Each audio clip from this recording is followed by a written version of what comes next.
So this week, lab, we're going to finish up last week's lab. There will be no lab quiz. You don't have to worry with that.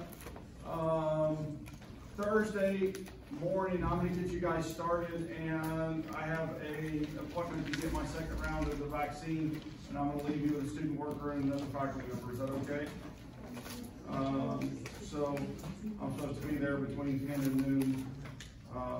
So anyway, so I'll get you guys going and then slip off to do that if that's okay. And there is a test Wednesday, and it will be over the material that we quit on Friday. So, oops.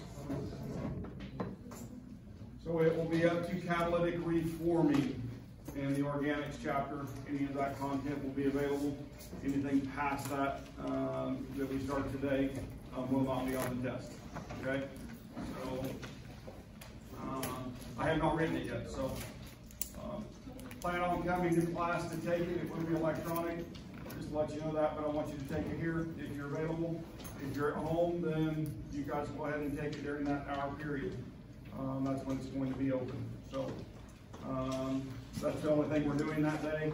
It will be approximately 25 questions, give or take two. And it will be multiple choice. I may try to write one or two short answer, just to let you know that, yeah. Will we still be allowed to do like test retakes or whatever? Yeah, what I'll do is I'll repost that as a PDF afterwards and then let you guys redo that. Yeah. This is the same fashion we've always done that, okay? Cool, yes sir. So since it's online and multiple choice, like on the math problems? Yes sir. I'm guessing there's like no partial credit for... There isn't when it's done that way. Interesting thought. Let me think about that, but it's possible that we might turn in our work or something like that on a separate piece of paper with our name in it, so I can look at your logic and give you a few points back. I can do that. I can change any score, so that's not that big a deal. Yeah. So plan on that. Bring paper.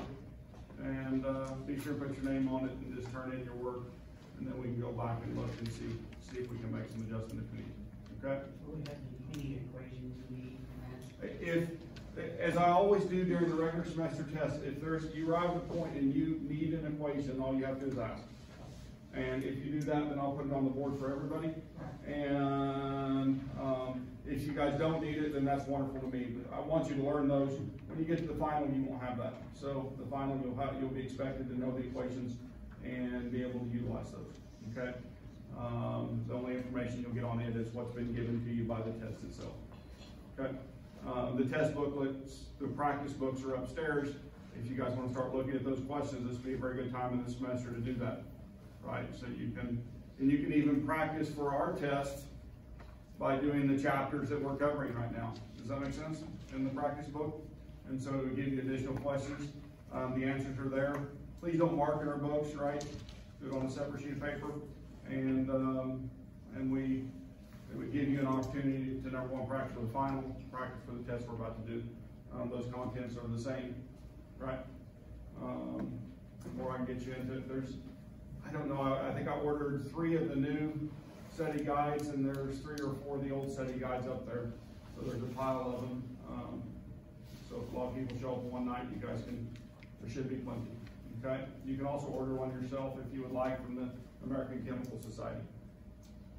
Okay? In fact, a couple of those upstairs have come from students who have gifted them to the department after they took general chemistry. So,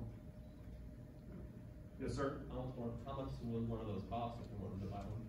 I can't remember. I don't know. They're not that expensive, but I don't know exactly the price at this point. It's been a while since I looked at that. Just do search ACS General Chemistry Study Guide, and yeah, then you should find that. If you want your personal copy to write in. Anything else? Yes, ma'am. What time are the study groups in like the 6 to 8 generally is what time they're scheduled. Sunday through Thursday night. And I know that like last Friday night, we actually had a student worker working. So helping with, you know, the class. I got some interesting texts. So, yeah.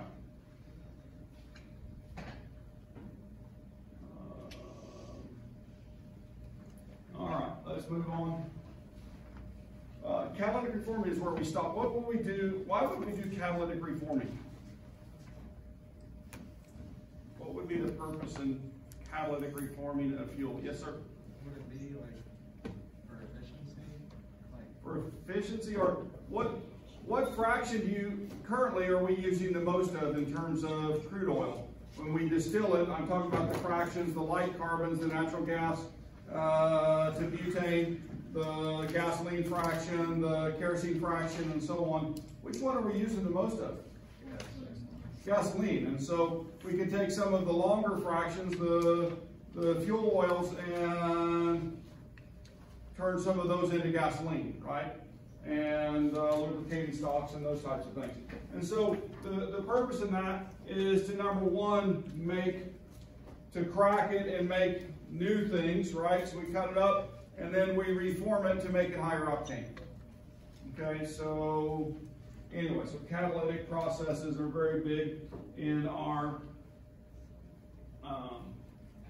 petroleum industry.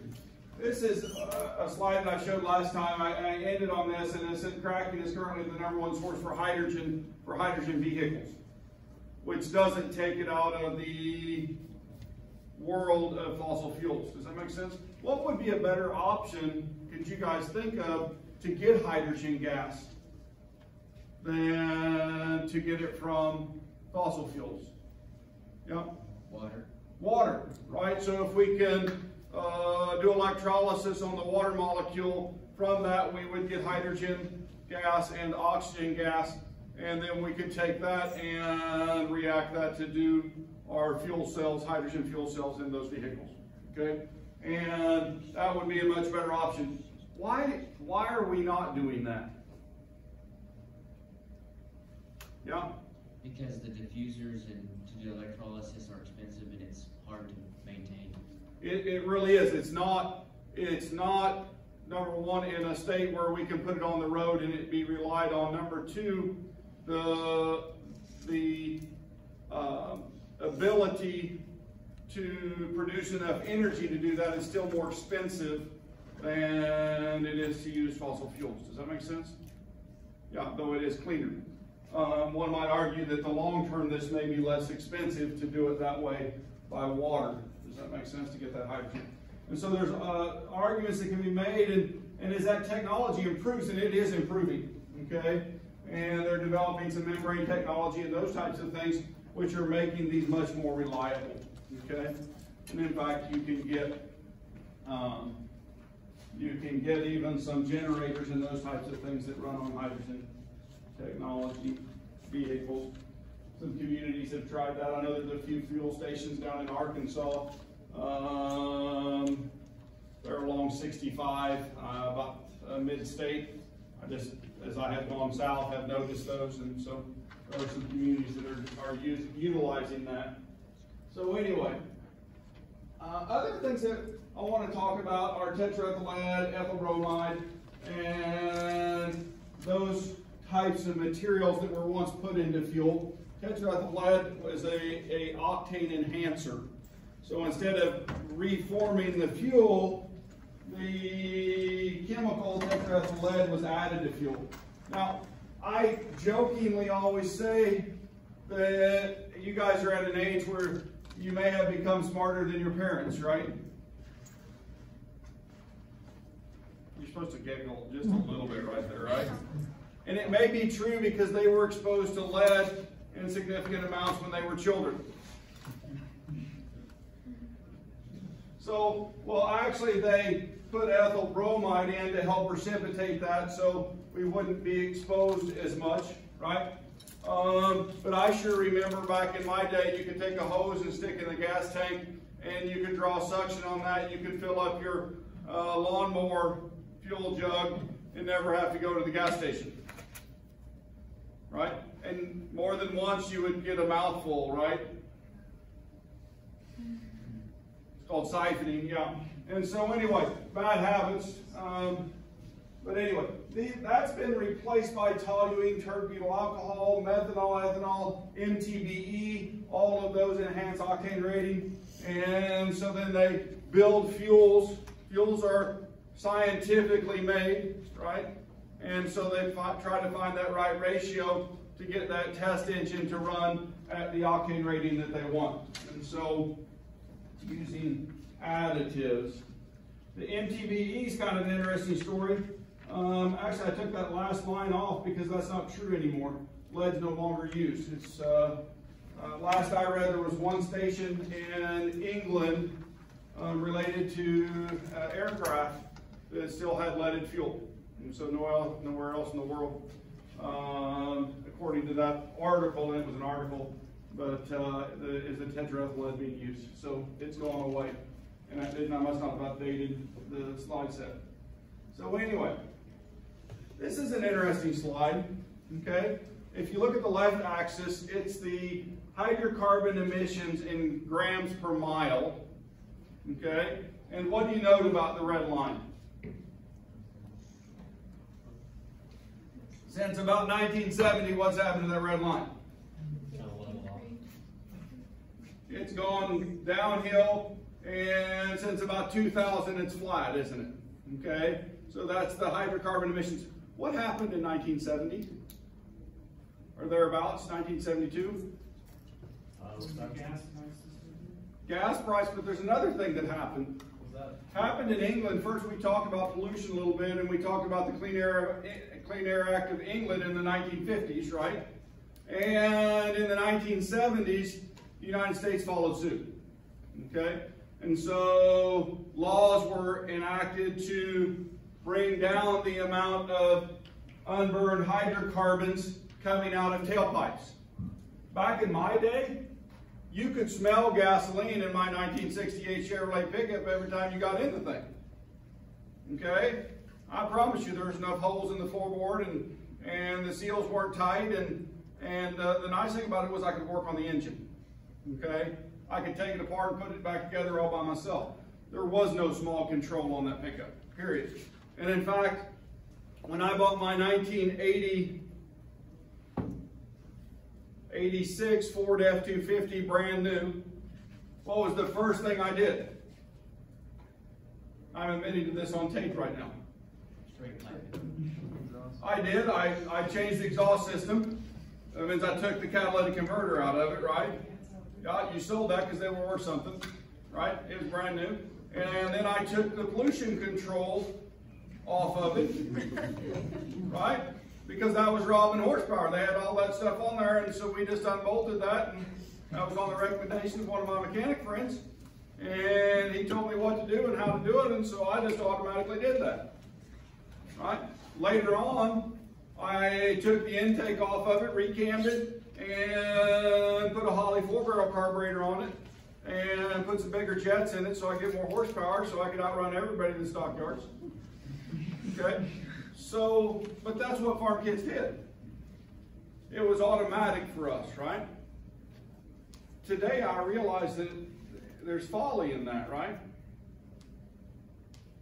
And so what I'm trying to tell you guys is sometimes when you get an education, you find out that maybe your past practice isn't good. All right? It's something to think about. Okay? So I'm throwing that out there, and I'm putting that with this slide that we're driving more and more miles. Guess what there's going to be right now in 2020? A big drop off. A big whoop, right? And so we'll see new data from that. In fact, I mean, I'm looking for data on Texas right now. Why am I looking for data on Texas? The whole state basically just collapsed in on itself. It did, didn't it? The power grid. So they have, we'll talk about that here in a minute. We'll get to that when we get off of this. Vehicle emissions, all right? So vehicles, we want them to just emit CO2, right? CO2 is a good molecule, right? I know that we talk about in terms of greenhouse warming that it's playing a role in that world, and in that much excess is probably a bad thing. Okay, we've had that discussion, and that there's some forcing that's occurring from the sun that is showing, or that actually diminished, and the heat is still, or the temperature is still going up globally. And so I think that's the kind of the nail in the coffin that's being hammered in that says this is real, okay? I know there's still naysayers, and I know it's political, but we have the opportunity to change it, and so I think changing the economy would be good. It will make new jobs, I promise you guys, all right? Somebody has to build those electric cars, somebody has to put in the alternative energy, right? And we'll talk about that related to Texas here in a second, all right? But vehicle emissions, we primarily want it to be CO2, and the older vehicles, right? My 68 Chevrolet pickup, if you tested the exhaust on that, especially when you first fired it up in the morning, right? It was making a lot of CO2 until it got hot. Or CO, excuse me, carbon monoxide. What's the bad thing about carbon monoxide?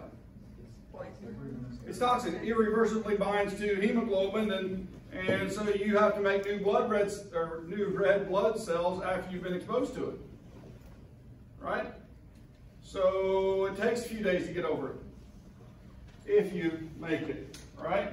So back in the day, we made quite a bit of this. So catalytic converters were created, even on a new car, they make CO when they first fire up, just like my old one did, except, number one, fuel's better controlled, right? Number two, well, as soon as that catalytic converter fires up and starts working, gets hot, then it's all converted back to CO2, okay? It becomes very, very low in concentration. Same thing with nitrogen oxides, which are the combustion product of the nitrogen in the atmosphere and the oxygen in that hot cylinder. Nitrogen oxides are formed. We don't want those in the environment, so we convert those back to nitrogen and oxygen, and it works very well. And so should I have left my catalytic converter on my pickup? Yeah. Yeah, I should have. But then when you switched it over, you could actually run leaded gas if you cut that thing off, because that was the reason you didn't want to burn leaded gas, because the lead would amalgamate with the catalytic converter, and then it would get really hot and catch on fire and burn your vehicle. Yeah. And you wanted regular gas because it was better than unleaded gas. That's what I thought. Yeah. Just a reminder, you guys had seen a version of this slide before. What are we looking at? CO2 levels. Right, in parts per million. And this goes back to 1700s and goes up to past 2000. And this has been our trend. We're going to get a dip in that because of COVID, a pandemic. So, can't wait to see that on paper. Yeah. So, out of curiosity, how do you know the CO2 levels from 250 AD? They do it there's a number of different ways. The common way is ice core samples. And so you can look at the gas ratios in that. And there's a way that they calculate what they believe the concentration is. Okay? And they do that compared to what current ratios are in the ice and more modern times when we measure. And so they look at those, and then they compare that to the older samples. Cool? Some bright analytical chemist figured that out. So, yeah, so that data is not as good as the modern data where they're measuring it directly. Does that make sense? Yeah. Yeah. And there are some estimates that go much farther back in time from that, but as we go back, those error bars become larger in terms of those measurements. So anyway, this is showing, this is 2000. What we see is that the nuclear and wind are actually increasing, okay? And in fact, I've seen in paper articles in Texas, some of them have been saying 7% of the energy in Texas comes from wind power. I think it's actually higher than that. I believe it's about 17% right now, okay? Based on numbers from their, I can't say the name of the energy department there. But anyway, based on those numbers, I believe that is a higher number, about 17%. And so, anyway, but we see that renewable energy is going up, nuclear is remaining constant, and, or actually this is actually 17, and this was 2010, my bad. And so I'm looking at that, reading that inappropriately. And so anyway, so this shows that there's change going on, okay? And I'm going to say that I believe that's a good thing, right? There are a number of people, including Governor Abbott of Texas, who initially came out and said this was the fault of the renewable energy sources. Did anybody hear that? Does anybody know what produces most of the electricity in the state of Texas? Natural gas. Natural gas is the #1 source of fuel for energy in the state of Texas. Yeah, that is correct. All right. They also have nuclear energy. They have hydroelectric energy. They have wind, and they have solar. Wind is at about 17%. And if the natural gas had been operating normally, it could pick up and carry a big part of that load. Okay? But you have to know more of the story. Anybody know about the windmills in Texas? What did they believe wouldn't happen down there? Yeah? They didn't believe that a record winter freezing temperatures would hit them. So they did not winterize their windmills. They didn't winterize their windmills. The windmills in northern countries all have the ability to heat the blades to get rid of the ice. Okay, so they can de-ice and continue to operate. Some of the northern countries of Europe have run windmills for a long, long time. Through blizzard and whatever else, they lock them down when the wind gets too bad so it doesn't tear them up. But, yeah, they can still generate on cold days. You guys with me? Yeah. So what happened is they lost a big portion of that, but that's only 17% of the grid. They lost about 7 or 8% of that. Okay? The rest was natural gas, guys. In fact, they even had a nuclear plant that shut down. They had a coal plant that had to shut down because none of them were winterized. They had lines that started freezing and those types of things, and they couldn't normally operate. So it was a planning issue, not a green energy issue. Does that make sense? Yeah. So the biggest thing I read, there was a line, and if it's true, this is in a New York Times article. They have a tendency to be fairly liberal in their stance, okay? But the line was that there were power company plants that were shutting down, the private ones, because they had fixed rates and they couldn't make money, so they just shut them down.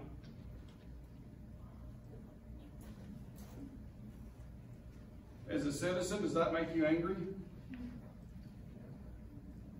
Aren't they obligated under contract to provide you with electricity? You pay them regularly, right? That's my opinion. I think that's an awful thing if that is true.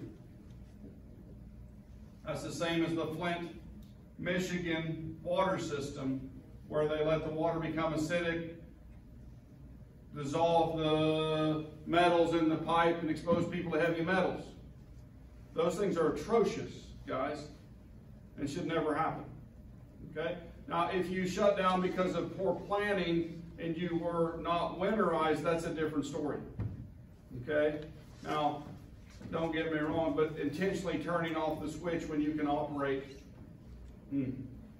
sub-zero temperatures, that's a different place, isn't it? So that's my personal opinion. All right, I don't expect you to have the same one. All right? But to me, I think that that's worth saying, that morally we should think about those types of things. Okay? So anyway, anybody have any comments on that?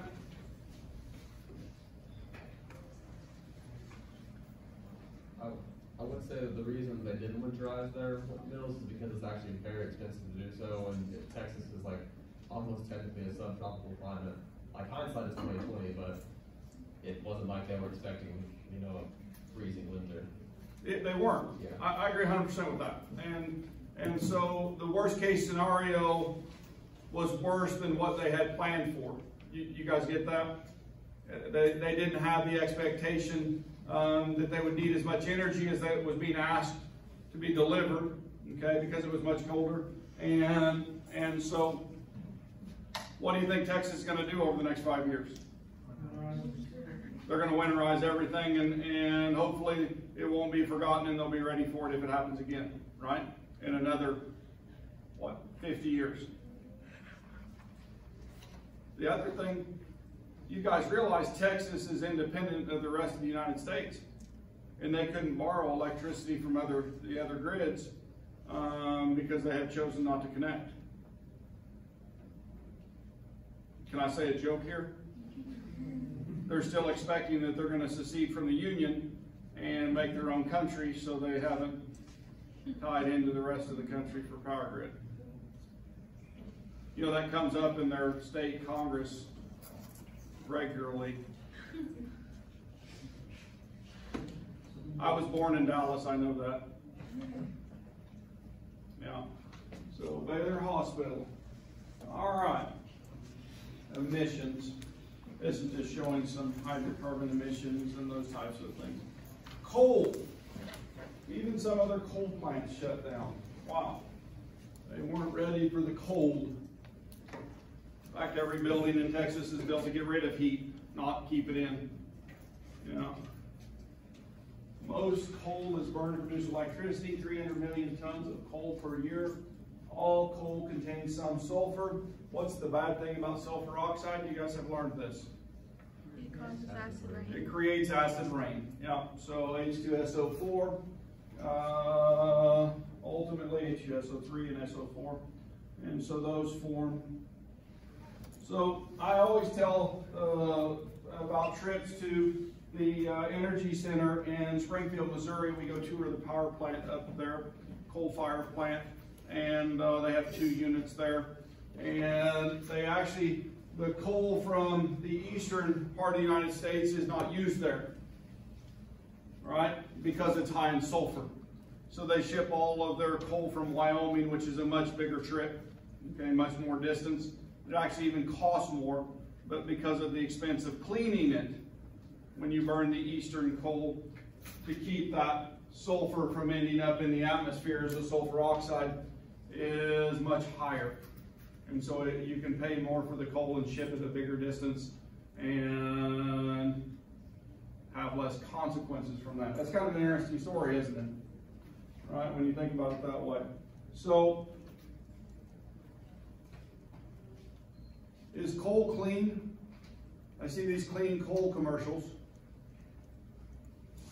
Are there other things that come out of coal besides sulfur?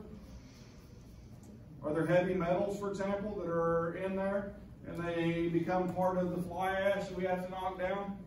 Yeah. Have to clean that, we have to store that. And so, just moving to a cleaner economy, that's all I'm suggesting over time. Western coal is cheaper, even in the east when shipped by rail. As unit train.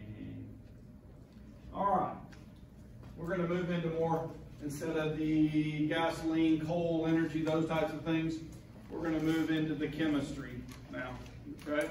So we're going to shift gears. What we've been talking about is conversion of energy, like mechanical energy. We can go to mechanical, electrical, heat with that, drive motors, whatever that may be. We can take electrical energy and we can convert that into heat. We can convert it into mechanical energy, right? We can drive a car with it. A Tesla is a nice example of that. Yeah. We can take heat energy. We can use that heat energy to, well, warm for one thing, but we can then make mechanical energy with that. We can use steam to drive a turbine. And so we can take heat and convert that to mechanical. We get that from coal, for example, or natural gas. We can do chemical energy from the making and breaking of bonds over the coal, right? We can get mechanical, electrical, chemical. And so to do all of these conversions, I'm just reading those, right? But you need some mathematics, don't you? Okay? Or some understanding of that. I like that nuclear and solar there at the bottom. But energy conversions are useful, and we've practiced some of these, but just a reminder, 1 BTU is equal to 1,055 joules, or 778 foot-pounds. Okay, so these are just conversion factors. 1 calorie is 4.184 joules. We've done that one, haven't we, a number of times. And we've also gone from calorie to food calorie. We're going to do that with a bomb calorimeter experiment this year too. Okay, so we're going to bomb a piece of candy, compare to the label, right? We can look at horsepower per hour, horsepower hours to joules to kilowatt hours to joules to BTUs. When you're in the electrical industry, the kilowatt hours, right, are the important thing.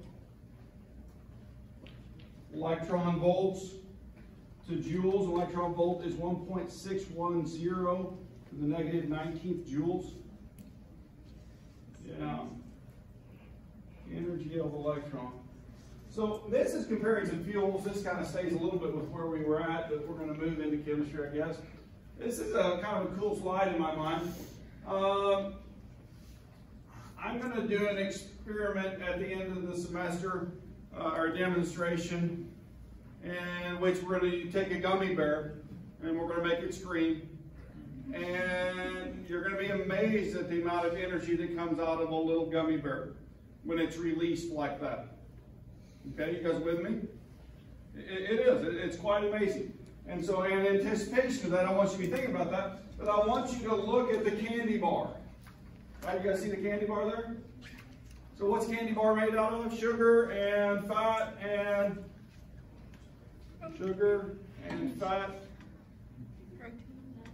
maybe a few protein, carbohydrates, which is sugars, right? So about 10 to the 6th joules per energy unit, right? And so that's a gallon of gasoline, 1.3 times 10 to the 8th. 2 powers to 10 bigger, that's significantly bigger, that's a gallon. So if we take that down to candy bar size, they might be comparable, right? AA battery, 10 to the 3rd, more energy in a candy bar. Just need to figure out how to burn candy bars in our car. Just kidding.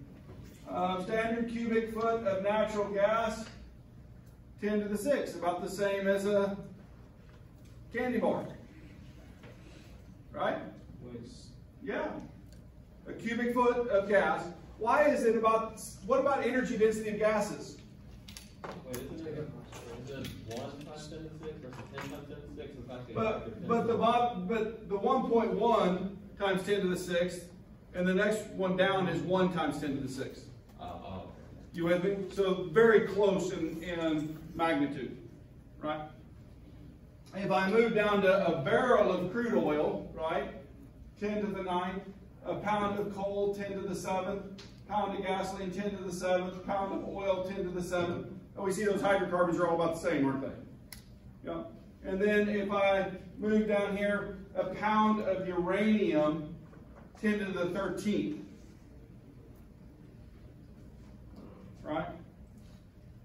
That's a whole bunch of powers of 10, isn't it? Yeah. A whole lot more energy from a pound of uranium-235 than a pound of oil. Okay? A ton of coal, 10 to the 10th. A ton of uranium, 10 to the 16th power. That's a huge, huge increase. Okay? So just throwing that out there, magnitudes of how much energy you would get out of a thing. I like to base it on the candy bar. Okay? And so how many candy bars is that? That would be a fun way to measure things, wouldn't it? Yeah, it would be. It would make it more exciting anyway. All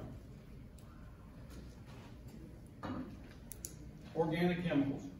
So we are in a chapter about organics. We started with fuel and those types of things, and I think practical information for daily life. That's my opinion.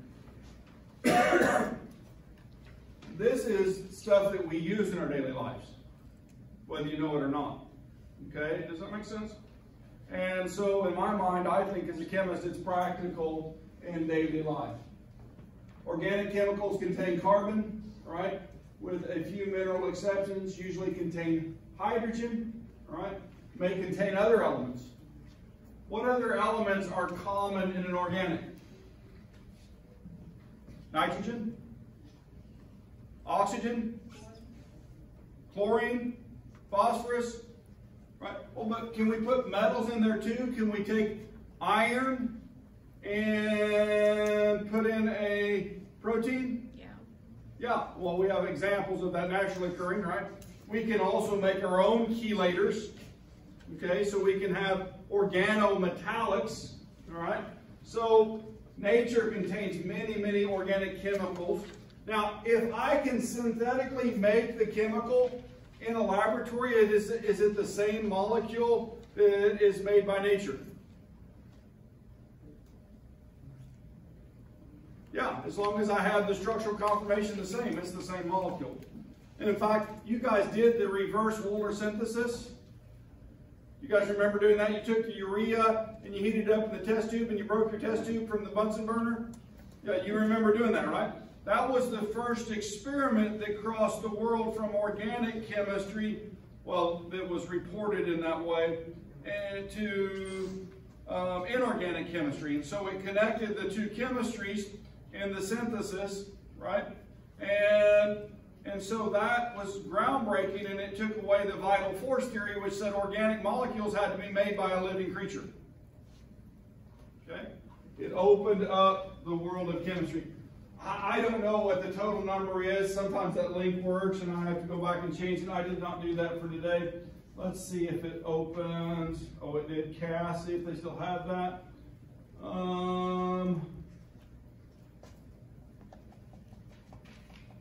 Not on there anymore. That used to be the location. If you want to know, probably digging somewhere on this page, it would tell you about all of the different number of molecules that have been made. This is the way to search all of them, okay?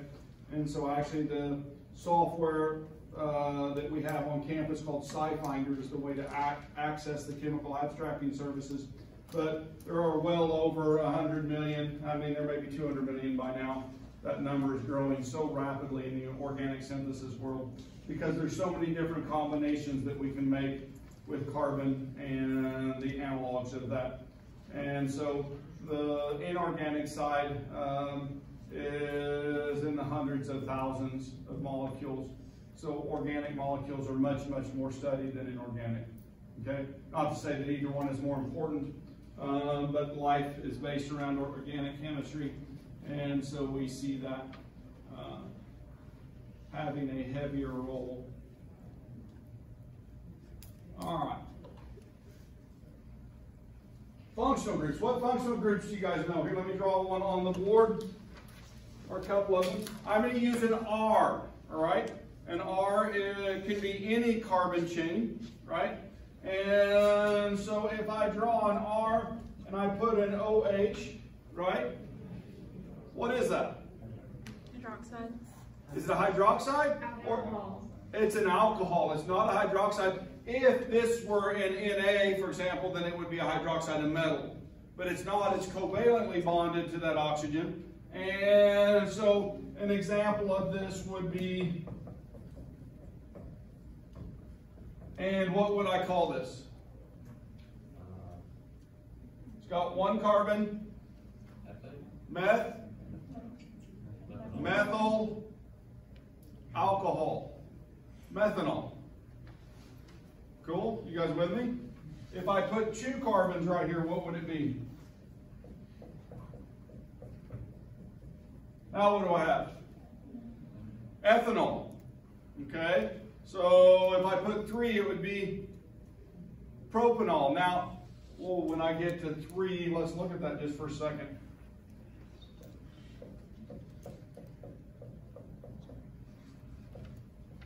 When I get to three, I can have two different, I can have N or I-propyl, right, isopropyl.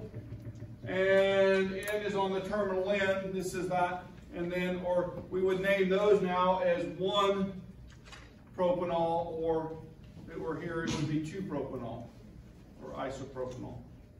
Okay, you guys with me?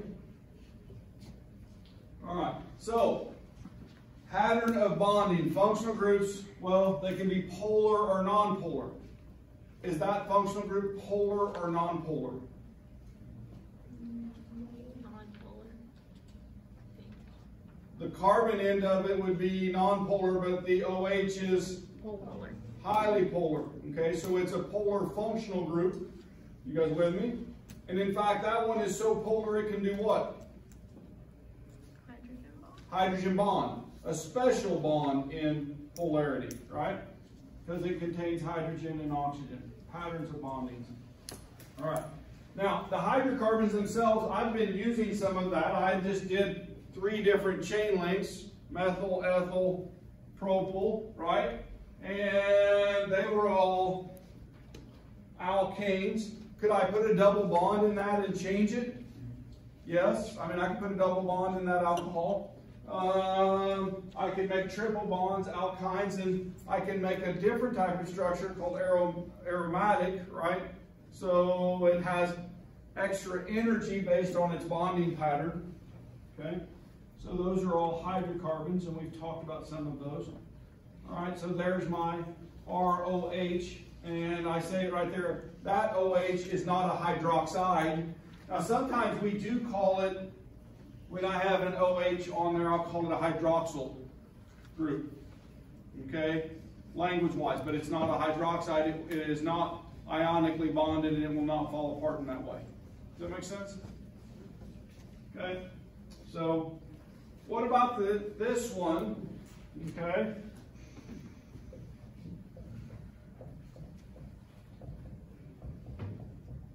What's that one? Carboxylic acid. So carboxylic acid, that's a functional group I'm going to want you guys to know before you leave here. Okay? Oh, it's much warmer in here, look.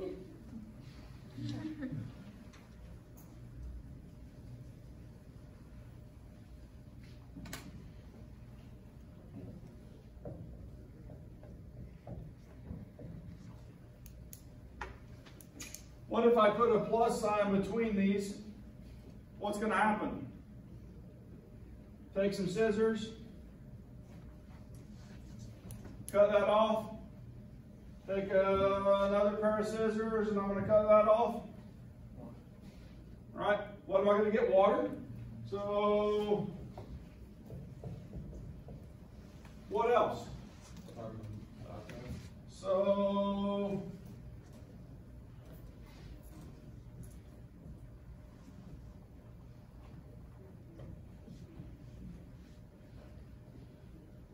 what's this functional group?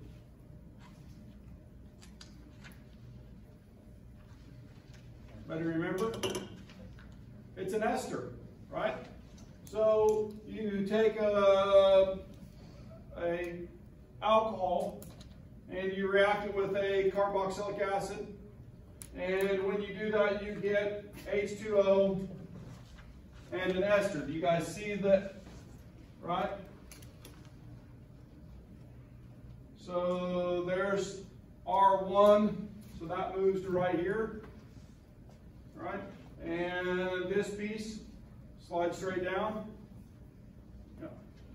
So did we do this at some point? What ester did we synthesize? Vanillin, right? So we synthesized vanillin. We also made a whole bunch of small esters that we smelled in test tubes, right? All right, and so walking you through that, okay? Now, can some cool chemistry happen other than this with these same molecules? Yeah. So, here is methanol. Oops, no, I'm wrong. Ethanol, sorry, my bad. There's 2 carbons in that chain right there. I just looked up there and saw the CH3. And if I'm looking there, what is KMNO4? Better remember that functional group? Or polyatomic ion, excuse me. Potassium permanganate. Okay?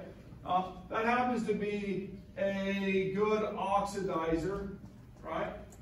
And so if you'll look up there, the carbon in blue gets converted. You guys see that?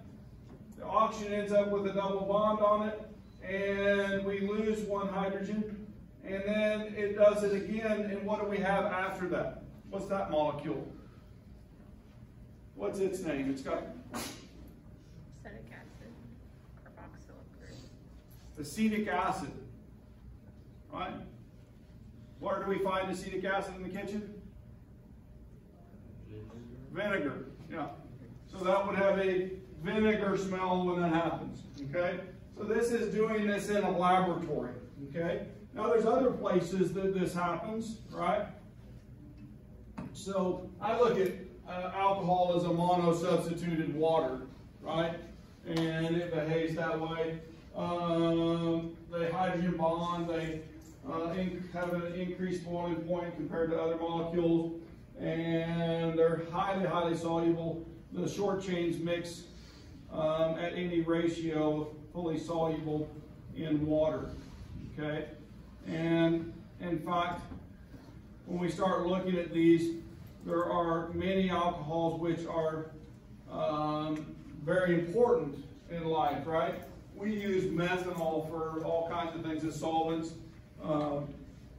preservative, and so on. The one thing about methanol, they call it wood alcohol. What do you not want to do with wood alcohol? Drink it, right? Because, well, we'll talk about that chemistry with the type of alcohol it is compared to ethanol, right? And so ethanol can be used for many of the same things. Now what's really interesting is ethanol in the laboratory, to not have the alcohol consumption tax on it, they actually put things like methanol in there. They blend in some to make it toxic so that I won't drink it. Yeah. They denature it, okay, with something that is unhealthy for humans to consume, okay? And then isopropyl alcohol, right? That's another one that it does different chemistry.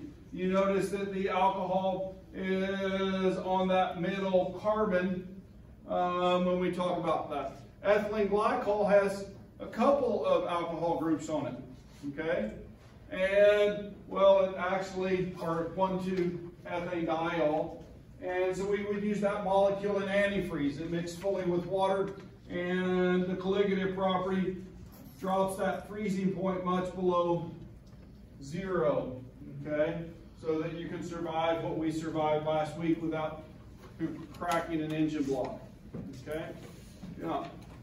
So what I want you to notice is, depending on the bonding pattern, so if I'm looking at the first alcohol up there, then we would call that a primary alcohol. You guys see how the carbon and the alcohol, the carbon has 2 hydrogens on it. You guys with me? Move to the next one. What do you see with the hydrogens? There's only 1 hydrogen, right? And there's 2 R groups. You guys see that? And so that changes the chemistry, right? That's called a secondary alcohol. And then if I move to the third one, you guys see the 3 R's, right? There's no more hydrogen there. And so that hinders that alcohol from reacting in the same way that the primary alcohol does. Okay? And so if we go to our next slide, I'm about to run out of time, but I'm going to get there and then we'll go back over this so you can see it twice. And so if I'm looking at my primary alcohol, you guys see it going from with oxidizing, like we saw in the permanganate reaction, to an aldehyde, and then to a carboxylic acid. If I have a secondary, it just goes to a ketone. Okay, and that's a functional group we haven't talked about yet, but if you'll notice, there's an R on either side of that carbon. Okay, and the chemistry stops, right? If I have a tertiary alcohol, I can't oxidize it further. You guys with me? There's no reaction there. And so I want you guys to know that. I think that that is significant. My last slide is going to be, oops. I'll stop there. We'll have that conversation next time. Have a great day. I'll have it on Friday. We have something going on Wednesday.